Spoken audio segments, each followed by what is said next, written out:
Syndicate bank में पैसे न मिलने और बैंक कर्मचारियों द्वारा बैंक में ताला डालने से नाराज भीड़ ने हंगामा कर अपना विरोध जताया है। गुस्साई भीड़ ने घंटों बैंक के बाहर ही जाम लगा दिया और जमकर नारेबाजी और प्रदर्शन भी किया। ग्राहकों का कहना है कि कई दिनों से उन्हें पैसा नहीं दिया जा रहा है। हम लाइन में लगकर घंटों अपनी बारी का इंतजार करते हैं और जब नंबर आता है तो कैश खत्म होने की बात कही जाती है।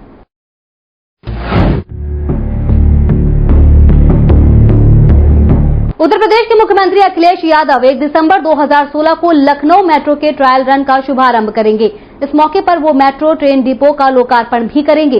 राज्य सरकार के प्रवक्ता ने बताया कि परियोजनाओं के फेज 1 नॉर्थ साउथ कॉरिडोर के तहत ट्रांसपोर्ट नगर स्थित मेट्रो ट्रेन डिपो का लोकार्पण और ट्रांसपोर्ट नगर से चारबाग तक निर्मित प्राथमिक सेक्शन में मेट्रो रेल के ट्रायल रन का शुभारंभ मुख्यमंत्री द्वारा किया जाएगा। प्रवक्ता के अनुसार 23 किलोमीटर लंबा नॉर्थ साउथ कॉरिडोर श्री चरण सिंह हवाई अड्डे से मुंशी पुलिया तक की दूरी को कवर करेगा और इसमें कुल 21 स्टेशन पड़ेंगे।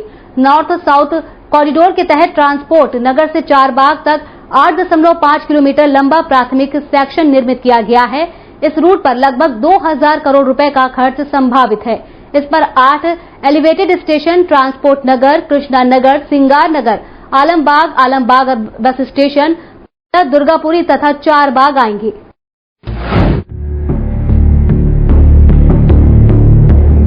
अब बात करते हैं मेरठ के थाना लालकुर्ती इलाके की, जहां मेरठ कॉलेज में उस वक्त हड़कंप मच गया जब छात्रों के 2 गुटों में फायरिंग हो गई, जिसमें गोली लगने से एक छात्र घायल हो गया। आपको बता दें कि सूचना मिलते ही मौके पर पुलिस भी पहुंच गई, लेकिन तब तक दोनों ही गुटों के सभी छात्र घटनास्थल से फरार हो गए।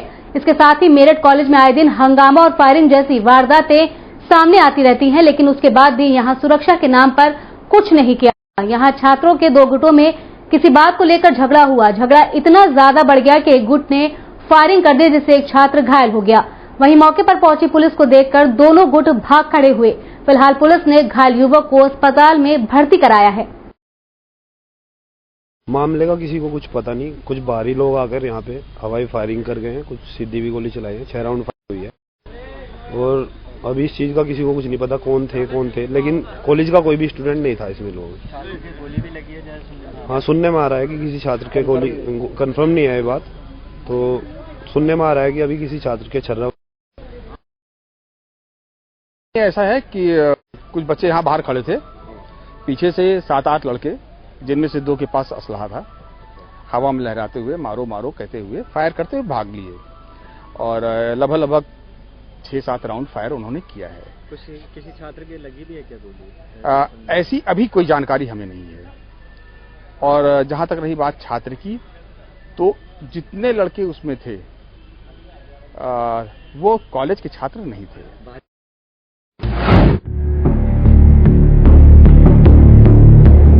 और अब खबर रामपुर से है, जहां ऑल इंडिया जमातुल कुरैशी संस्था की ओर से गरीब और असहाय लोगों को खाने का सामान वितरण किया गया है। इस मौके पर कई समाज सेवी भी मौजूद रहे और इस नेक काम में अपना अपना योगदान दिया। संस्था ने ये पहल नोटबंदी की मार झेल रहे गरीब लोगों के लिए चिन्हित कर की है और जिसमें खाने पीने की चीजों समेत जरूरत का सामान भी वितरण किया। वहीं संस्था के प्रदेश अध्यक्ष जुबैर कुरैशी ने बताया कि देश के प्रधानमंत्री मोदी जी जब से भारत में नोटबंदी की है तब से अकाल पड़ गया है। नेता लोग बयानबाजी कर पल्ला झाड़ रहे हैं। उन्हें ये भी नहीं पता कि गरीब के घर में 2 वक्त का खाना भी नहीं बन पा रहा है। नोटबंदी के बाद से लोग भुखमरी की कगार पर आ चुके हैं।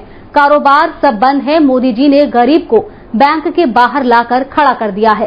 साथ ही उन्होंने ये भी कहा कि इससे बड़े और दुर्भाग्य की कोई बात क्या होगी, लोग अपना ही पैसा भिखारियों की तरह ले रहे हैं। आपको बता दें कि उन्होंने मोदी जी से मांग करते हुए कहा है कि गरीब के लिए कोई ऐसा रास्ता निकाले जिससे वो 2 वक्त की रोटी खा सके।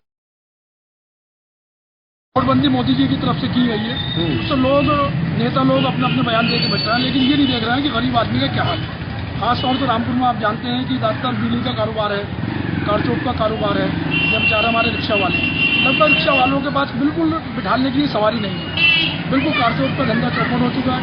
बीड़ी के मजदूर हमारी बहनें, महिलाएं घरों में बिल्कुल बेरोजगार हो चुकी है।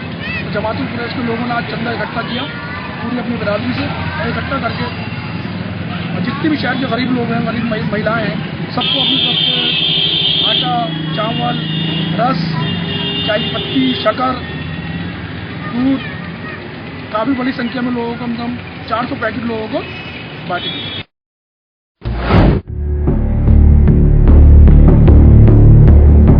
मुरादाबाद में बैंक से पैसे न मिलने के विरोध में थाना मैनाठेर क्षेत्र में स्थित प्रथमा बैंक की महमूदपुर माफी शाखा पर खाता धारकों ने मुरादाबाद संबल हाईवे पर जाम लगाया। लगभग 2 घंटे तक मुरादाबाद संबल हाईवे जाम की जद में रहा। इस बीच प्रदर्शनकारी महिला, पुरुष और बच्चों ने मोदी सरकार हाय हाय के नारे भी लगाए। वहीं जाम लगाने वाली एक महिला का कहना है कि जाम इसलिए लगाया गया है कि नोटबंदी के कारण काफी परेशानियां हो रही हैं। इसके अलावा बीमार लोगों का इलाज कराने के लिए पैसे भी नहीं है और इसके अलावा एक बार भी पैसे नहीं मिले हैं। हमारे पैसे हैं, हमें ही नहीं मिल रहे हैं। हम तो सिर्फ ये चाहते हैं कि हमें पैसे मिले ताकि खर्च के लिए हम दवा दारू का इंतजाम कर सके।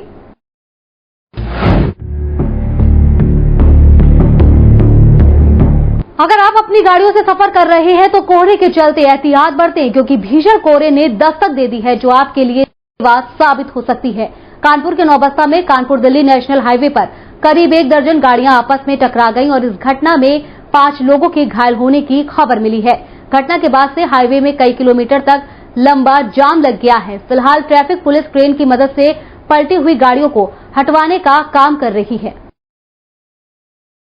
ऐसा था, ये गाड़ी आ रहे हैं, एक आगे डीसीएम खड़ी थी। डीसीएम जगह में से हमारी गाड़ी 40 की स्पीड में थी, उसने अचानक ब्रेक लगा दी। वो गाड़ी लड़ी उसके पीछे, उसके पीछे ही वो गाड़ी लड़ने के बाद पीछे हमारी, हमने कंट्रोल किया, वो गाड़ी रुकी नहीं, उसके पीछे जाके लड़ गई। ये दिल्ली कलकत्ता हाईवे है। इस पे लगभग यशोदा नगर से लेके रामा देवी के बीच 8 एक्सीडेंट है। कितनी गाड़ियां टकराई आपस में लगभग? ये 9-10 गाड़ियां हैं। ये क्या वजह है? मुख्य कोहरे के कारण हुआ है, कोहरे के कारण हुआ।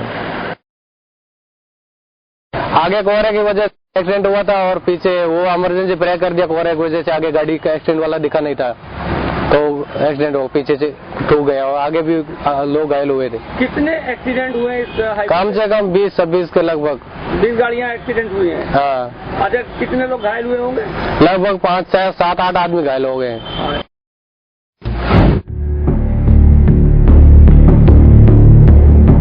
के साथ फिलहाल इस बुलेटिन में मेरे साथ बस इतना ही। मुझे दीजिए इजाजत। नमस्कार।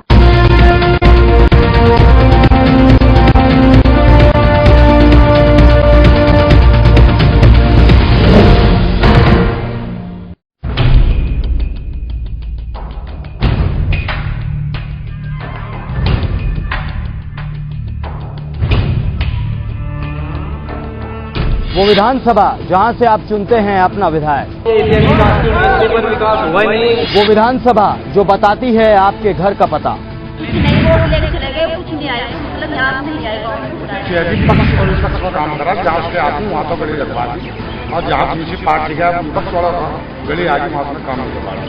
करेंगे उसी विधानसभा की पूरी पड़ताल। लगाई दीजिए अपने ध्यान हमारे गांव में तरक्की, लेकिन कोई तरक्की का काम नहीं हुआ यहाँ। ये स्कूल में टीचर भी नहीं है और ना ही कर्मचारी बच्चों को साफ सफाई कर रहे हैं। जानेंगे आपकी राय। उन्होंने कुछ नहीं देखा क्या हो रहा क्या नहीं, वो दंगे के साथ जाते ही नहीं। एक ही संप्रदाय को देखा जा रहा है। विधायक जी को देना होगा अपनी परफॉर्मेंस का हिसाब। इससे तो इतने परेशान है। क्या बदल गया विधानसभा का सूरत हाल? ये आता था गेट बदला, जब से यहाँ दिखाई दे रहा हो उसने दिखाई दिया। ना अस्पताल है, ना कोई सुविधा है, सवारी की भी सुविधा नहीं कोई है, और ना बैंक है। या फिर सड़क, चिकित्सा और शिक्षा का बुरा है हाल। जब यहाँ है जब हमारे गाँव में पड़ा जो अपनी घर से पड़ा। देखिए मेरे साथ विधानसभा रिपोर्ट कार्ड।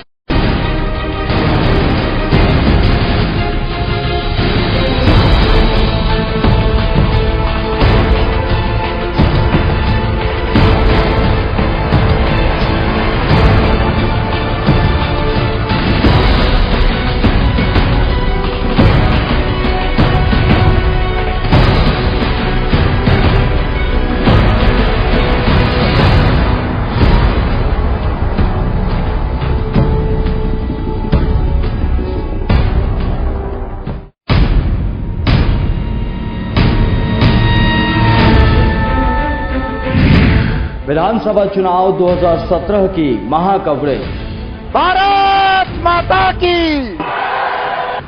उत्तर प्रदेश में क्या होंगे राजनीतिक समीकरण? पूरा हिंदुस्तान 5-10 लोगों को फायदा पहुंचाने के लिए चलाया जाए। क्या यूपी में फिर दौड़ेगी सपा की साइकिल, या फिर माया का हाथी दिलाएगा की गद्दी? देश में बीजेपी व इनके सभी कट्टरपंथी संगठनों से जुड़े लोग सांप्रदायिक तनाव पैदा कर रहे हैं। मोदी लहर के साथ बीजेपी को कितना मिलेगा फायदा?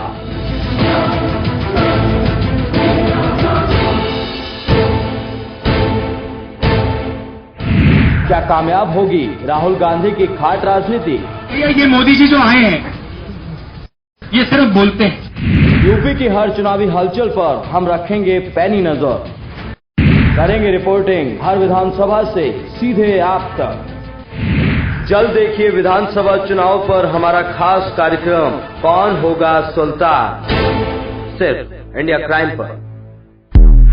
जिसकी जुबान पर है देश को विश्वास, जिसकी फितरत में है सच का साथ, जिसकी कलम करती है कमाल, बेमिसाल है बोलने का अंदाज, जो तेज है तर्रार है, 100 झूठ पर भारी प्रहार है, टीवी पत्रकारिता का बड़ा नाम राहुल मित्तल।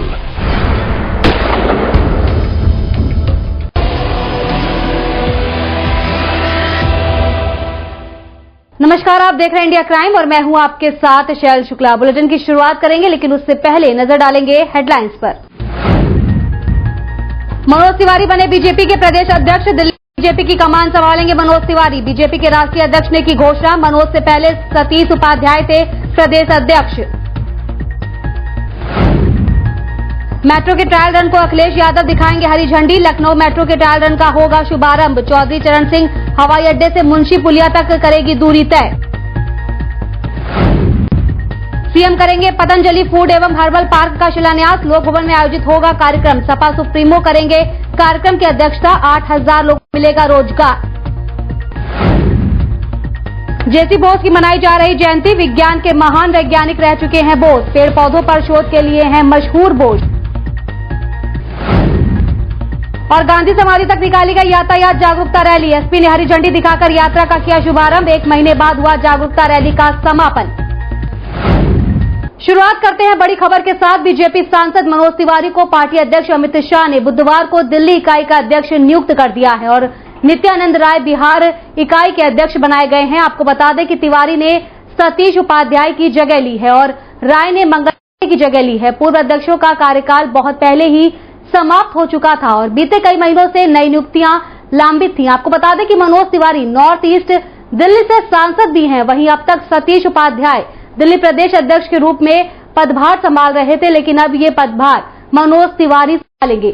गौरतलब है कि जुलाई 2014 में सतीश को दिल्ली बीजेपी का अध्यक्ष चुना गया था, लेकिन 2015 में हुए विधानसभा चुनाव में बीजेपी बुरी तरह से फेल रही। तब से ही सतीश कुर्सी पर तलवार लटक रही थी और वहीं तिवारी को चुनने की वजह ये भी बताई जा रही है कि बिहार और उत्तर प्रदेश के दिल्ली में रह रहे प्रवासियों में उनकी अच्छी फैन फॉलोइंग है। उसी के दम पर उन्होंने पहली ही बार में लोकसभा सांसद का चुनाव भी जीता था।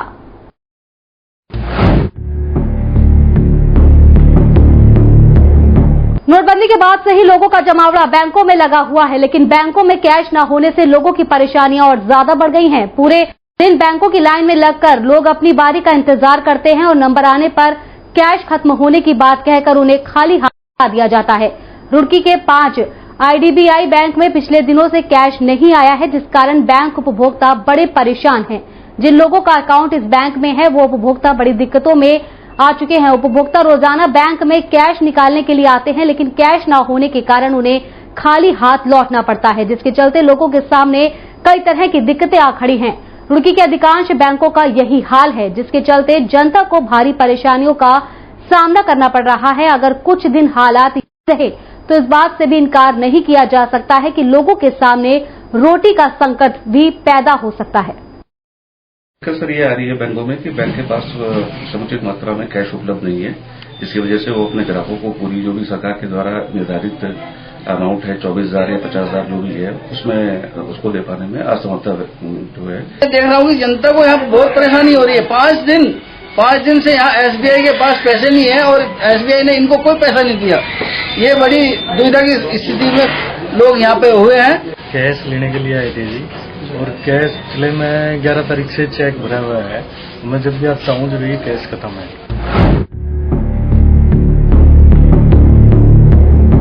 उत्तर प्रदेश के मुख्यमंत्री अखिलेश यादव 1 दिसंबर 2016 को लखनऊ मेट्रो के ट्रायल रन का शुभारंभ करेंगे। इस मौके पर वो मेट्रो ट्रेन डिपो का लोकार्पण भी करेंगे। राज्य सरकार के प्रवक्ता ने बताया कि परियोजना के फेज 1 नॉर्थ साउथ कॉरिडोर के तहत ट्रांसपोर्ट नगर स्थित मेट्रो ट्रेन डिपो का लोकार्पण और ट्रांसपोर्ट नगर से चारबाग तक निर्मित प्राथमिक सेक्शन में मेट्रो रेल के ट्रायल रन का शुभारंभ मुख्यमंत्री द्वारा किया जाएगा। प्रवक्ता के अनुसार 23 किलोमीटर लंबा नॉर्थ साउथ कॉरिडोर चौधरी चरण सिंह हवाई मुंशी पुलिया तक की दूरी को कवर करेगा और इसमें कुल 21 स्टेशन पड़ेंगे। आपको बता दें कि नॉर्थ साउथ कॉरिडोर के तहत ट्रांसपोर्ट नगर से चारबाग तक 8.5 किलोमीटर लंबा प्राथमिक सेक्शन निर्मित किया गया है। इस रूट पर लगभग 2000 करोड़ रुपए का खर्च संभावित है। इस पर 8 एलिवेटेड स्टेशन ट्रांसपोर्ट नगर, कृष्णा नगर, सिंगार नगर, आलमबाग बस स्टेशन, मवैया, दुर्गापुरी तथा 4 बाग आएंगे।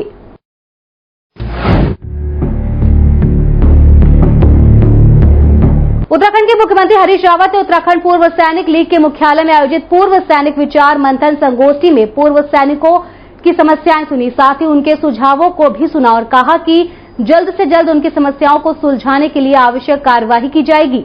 और क्या कुछ कहा मुख्यमंत्री ने, आइए आपको सुनवाते हैं। मुझे यहाँ बहुत पहले आना चाहिए था और देर आया, लेकिन चलो दुरुस्त आया हो जाए तो अच्छी बात है।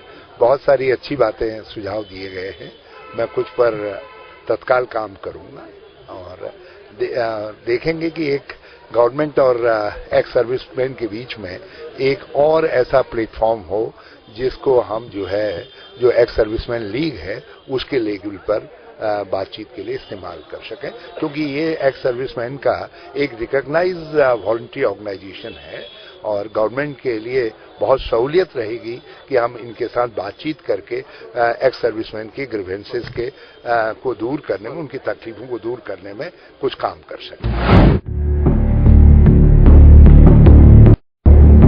रुक करेंगे अगली खबर की ओर। कैबिनेट मंत्री इंदिरा ने हरिद्वार में कांग्रेस कार्यकर्ताओं के साथ बैठक की। इसके साथ ही जिला पंचायत कार्यालय में इंदिरा हृदयेश ने कार्यकर्ताओं को संबोधित करते हुए कहा कि प्रदेश में जो आसार हैं वो साफ दिख रहा है कि प्रदेश में दोबारा कांग्रेस की सरकार आएगी। उन्होंने कहा कि मोदी जी ने जो नोटबंदी का फैसला लिया है उससे प्रदेश को बहुत नुकसान हुआ है। होटलों की बुकिंग कैंसिल होकर व्यापारी अपना व्यापार नहीं कर पा रहे हैं। आम आदमी इस फैसले से नाराज है, जिसका नुकसान बीजेपी सरकार को उठाना होगा। आपको बता दें कि 2017 में विधानसभा चुनाव नजदीक आने वाले हैं। गौरतलब है कि इसको लेकर दोनों ही पार्टियां एक दूसरे को घेरने में जुटी हुई हैं। कांग्रेस को विकास यात्रा से उम्मीद है तो बीजेपी परिवर्तन यात्रा के सहारे सत्ता में आने का ख्वाब देख रही है। अब देखना यह है कि जनता किसे प्रदेश की कमान सौंपती है। ये तो साफ दिखाई दे रहा है कि यहाँ पूर्ण बहुमत से कांग्रेस की सरकार है, परंतु इन्हें वोट नहीं देगा। इस बारे में कह के जा रही हूँ, वो अपनी आलोचनाएं बताए, उसके जवाब दें, बात अलग है। क्योंकि आदमी इतना दुखी हो चुका, अभी 6 महीने तक करेंसी नहीं मिल रही, नोट छप ही नहीं रहा है। नोट कितना छप रहा है ये बराबर रिजर्व बैंक बताए।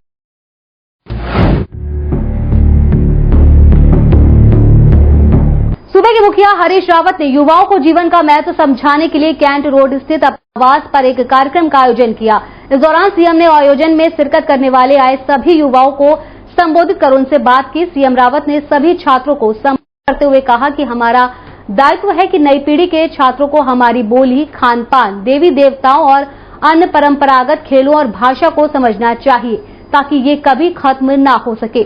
सीएम ने बड़ी संख्या में कार्यक्रम में शिरकत करने पहुंचे छात्रों से कहा कि जीवन के ये पल बहुत अनमोल हैं, हमें इन्हें इस तरह नहीं गंवाना चाहिए। यंग प्रतिभावान ग्रामीण बैकग्राउंड के बच्चों के साथ हमारा इंटरेक्शन था, उनसे बातचीत थी, उसके लिए मैं आया था। मैं बच्चों को बहुत बधाई देता हूं और उनकी प्रतिभा की सराहना करता हूं।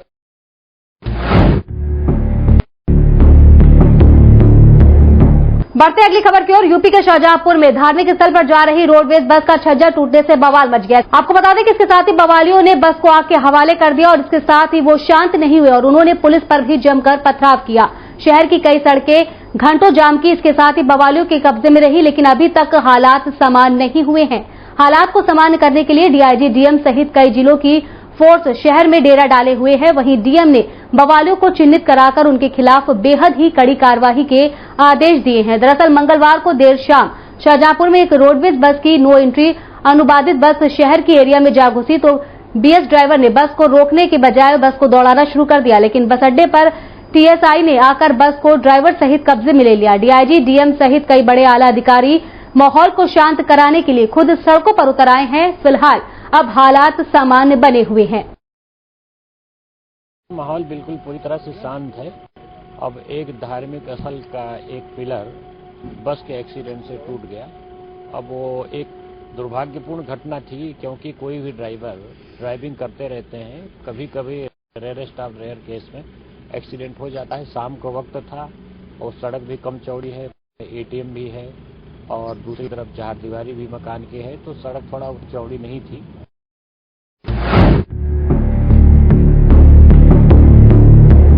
और अब खबर मथुरा से है, जहां मौसम खुशगवार हो गया है। कोहरे ने वाहनों की रफ्तार को अपने शिकंजे में ले लिया है। ये दृश्य सुबह 6 बजे का है। यही हाल देखने को मिला मथुरा में NH2 पर जाकर, जहां कोहरे का जायजा लिया गया। यहां दूर दूर तक कोहरा छाने के कारण वाहन नजर नहीं आए। मथुरा में सर्दी का पहला घना कोहरा लोगों को देखने को सुबह से ही घने कोहरे का असर जनजीवन पर देखने को मिला। मथुरा में घने कोहरे ने अपनी चादर से शहर को ढक लिया। आगरा से यहाँ तक एक 2.5 घंटे का वक्त लग गया है। वो कैसे? वो इतना तेज फॉग है कि हाथों हाथ कुछ नहीं दिख रहा है और टोल टैक्स को बिल्कुल नहीं दिख रहा था। ये एकदम पास में आ गए, दिखा गाड़ी टकराने वाली है तो अचानक ब्रेक लेने पड़े। उससे पहले ही फरक के आसपास 1-2 वाहन भिड़ चुके हैं।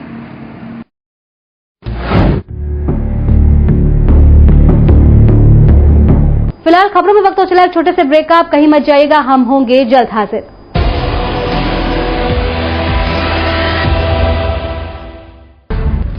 क्राइम के खिलाफ इस मुहिम में कामयाब हुए हम। अब न अपराध न अत्याचार सहेंगे। हर खबर पर नजर रखेंगे हम। अब हर अपराध के खिलाफ हम लड़ेंगे। देहरादून जल निगम के अधिकारी के बड़े भ्रष्टाचार को इंडिया क्राइम ने किया उजागर। जब हम जागेंगे तभी तो देश को हम जगा पाएंगे। इंडिया क्राइम ने किया पीलीभीत की कातिल डॉक्टर का पर्दाफाश। ऐसे ही तो हम क्राइम फ्री इंडिया बना पाएंगे। इंडिया क्राइम ने किया भ्रूण हत्या करने वाले नर्सिंग होम का पर्दाफाश। देश की आवाम ने अब ठाना है। लाश की आंखें गायब हुई, कहां हुई, कैसे हुई।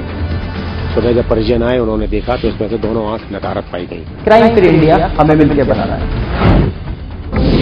हमारे साथ जुड़ें, फेसबुक पर हमारा पेज लाइक करें, mission crime free India. Twitter पर हमें फॉलो करें @CrimeFreeIndia7 और जीमेल पर हमें मेल करें missioncrimefreeindia@gmail.com, क्योंकि ये मिशन है क्राइम फ्री इंडिया बनाने का।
अपराध की दुनिया की हर खबर पर होगी नजर। अपराध कहां हुआ, कब हुआ, क्यों हुआ, हम करेंगे पूरी तहकीकात, क्योंकि हर अपराध देश को कर रहा है बर्बाद। देश को क्राइम फ्री बनाने में चाहिए आपका साथ। हमारी मुहिम का हिस्सा बने और भेजें अपने इलाके, अपने शहर की आपराधिक खबर। हमारे साथ जुड़ें, फेसबुक पर हमारा पेज लाइक करें, mission crime free India. Twitter पर हमें फॉलो करें @crimefreeindia7 और जीमेल पर हमें मेल करें missioncrimefreeindia@gmail.com, क्योंकि ये मिशन है क्राइम फ्री इंडिया बनाने का। जिसकी जुबान पर है देश को विश्वास, जिसकी फितरत में है सच का साथ, जिसकी कलम करती है कमाल, बेमिसाल है बोलने का अंदाज, जो तेज है, तर्रार है, 100 झूठ पर भारी उसका एक प्रहार है। टीवी पत्रकारिता का बड़ा नाम राहुल मित्तल।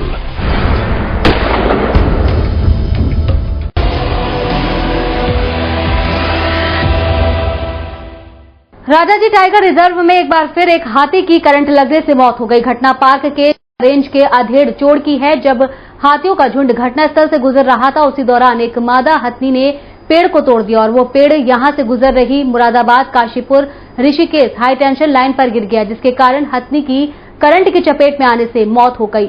आपको बता दें कि घटना के बाद से ही पार्क महकमे में हड़कंप मचा हुआ है। बीते सितंबर माह में भी 2 हाथियों की करंट की चपेट में आने से मौत हो गई थी। अधिकारियों के अनुसार हथनी की उम्र 37 वर्ष बताई जा रही है। एक हाथी जो है इलेक्ट्रिक हाई टेंशन वायर से टच होकर के, बल्कि हाई टेंशन वायर से नहीं, उसने एक पेड़ को गिराया जो कि हाई टेंशन वायर से टच हो गया, उससे लग करके उसकी मृत्यु हो गई। ये अंधेर चौड़ की घटना है और अंधेर बीट में है, ये जो चीला रेंज की का क्षेत्र है और ये मादा हाथी है। निश्चित रूप पहले भी उठाए गए हैं ये कदम और आगे भी अगर हम लोग इस तरह से देख रहे हैं कि हाई टेंशन वायर के आसपास के जितने पेड़ हैं, हालांकि लॉपिंग करी है हम लोगों ने पहले भी करवाई है इलेक्ट्रिसिटी डिपार्टमेंट के साथ मिल करके, लेकिन फिर भी क्योंकि ये घटना इस तरह की काफी बड़ा पेड़ था जिसको कि उन्होंने साइड में झुका दिया और झुकने के बाद वो हाई टेंशन वायर पर टच हो गया।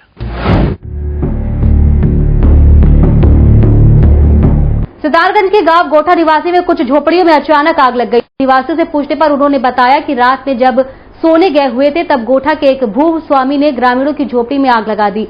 ग्रामीणों के अनुसार झोपड़ी में कोई नहीं सोया, लेकिन उनका राशन, पानी, कपड़े और रोजमर्रा की चीजें जलकर राख हो गई। ग्रामीणों ने यह भी बताया कि उपरोक्त विषय में ग्रामीण कई बार शिकायत कर चुके हैं और भू स्वामी कई बार ग्रामीणों को धमकी भी दे चुका है, लेकिन इसका कोई भी नतीजा फिलहाल नहीं निकला है। अधिकारी इस पर कोई कार्यवाही नहीं कर रहे हैं। ये तो कल आए थे दोनों पार्टी को राजीनामा करने के चक्कर में, तो इन्होंने खुद धमकी देके गया कि यहाँ से झोपड़ी हटा दिया, नहीं हटाओगे तो तुम्हें हम जला के राख कर देंगे झोपड़ियों को। ये दलितों को उत्पीड़न किया जा रहा है और हमारे छोटे छोटे बच्चे हैं और इनके जो है कपड़े लाते और राशन पानी जो भी था सब जल गया था। अब 1:30 बजे रात को इन्होंने आग लगाया था। धमकी उमकी दिए थे कि आग लगा कर और झोपड़ी उपड़ी तुम्हारा उजाड़ दिया जाएगा। पता नहीं कौन ने आग लगा दिया मुझे। कल वो धमकी दे रहे थे। कल धमकी देकर गए थे वो। 1:30 बजे रात को आग यहाँ आपको मड़िया में उजाड़ देंगे, करेंगे वो करेंगे।